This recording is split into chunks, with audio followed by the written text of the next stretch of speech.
आपण पाहत आहात शिवभीमक्रांती महाराष्ट्र न्यूज चॅनल। आमदार रत्नाकर काका गुट्टे मित्रमंडळ व आयटेक संघटना यांच्या वतीने पालम येथे महिलांचा स्नेह मेळावा संपन्न झाला। पालम शहरातील एका खाजगी मंगल कार्यालयात आमदार रत्नाकर गुट्टे काका मित्रमंडळाच्या वतीने पालम तालुक्यातील अंगणवाडी सेविका, मदतनीस, आशा वर्कर, बचत गट, CRP महिला सफाई, नगरपालिका कर्मचारी, कामगार यांना स्नेह मेळावा भव्य प्रमाणात 3 ऑक्टोबर रोजी एका खाजगी मंगल कार्यालयात संपन्न झाला। या कार्यक्रमाचे उद्घाटक म्हणून आमदार डॉक्टर रत्नाकर गुट्टे यांची प्रमुख उपस्थिती होती।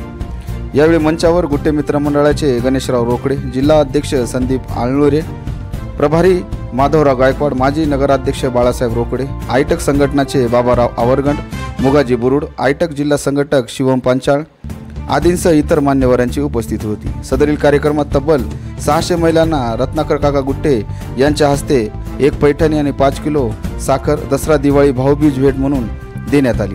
अंगणवाडी आशाताई, मदतनीस या भगिनींना येणाऱ्या प्रत्येक अडचणींना सोडविण्यासाठी मी माझ्या वतीने पूर्ण प्रयत्न करेन असे आश्वासन यावेळी आमदार डॉक्टर रत्नाकर गुट्टे यांनी उपस्थित भगिनींना दिले।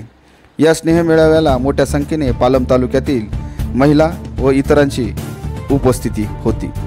अर्थातच आता निवडणूक जशी जवळ येईल तसं रणसिंग घेतल्या जात, पण रणसिंग मी आत्तापासून नाही, मी निवडून आलो त्याच्या दुसऱ्या तिसऱ्या दिवसापासून मला कामाला सुरुवात केली असते। मी 5 वर्ष काम करत असतो, त्याच्यामुळे निवडणूक जवळ आली म्हणून रणसिंग कुंकणं किंवा न कुंकणं ह्याच्यामध्ये मला काही फरक पडत नाही। 5 वर्ष सतत काम करतो मी, त्याच्यामुळं सगळे सारखे दिवस आहेत माझ्यासाठी। लाडक्या बहिणी, मुख्यमंत्री लाडकी बहीण योजना जी आहे ती निश्चित बहिणीचा मान सन्मान आणि दिवाळी भेट असेल, राखीची भेट असेल, त्या सरकारच्या निमित्तानं इतकी शासनाने आहे आणि निश्चितच आशीर्वाद दिलेला आहे। माझ्यासमोर आता माझ्यापेक्षा तुम्ही इलेक्ट्रॉनिक मीडियाचे आहेत, नजीर म्हणलं की मला वाटतं परभणी जिल्ह्यामध्ये एक नाव आहे, त्याच्यामुळे नजीर माझ्यापेक्षा जास्त माहिती नजीरजवळ असेल तर माझ्यासमोर 2-3 लोक आहेत, त्यापैकी कोणीतरी एक तरी असं वाटतं।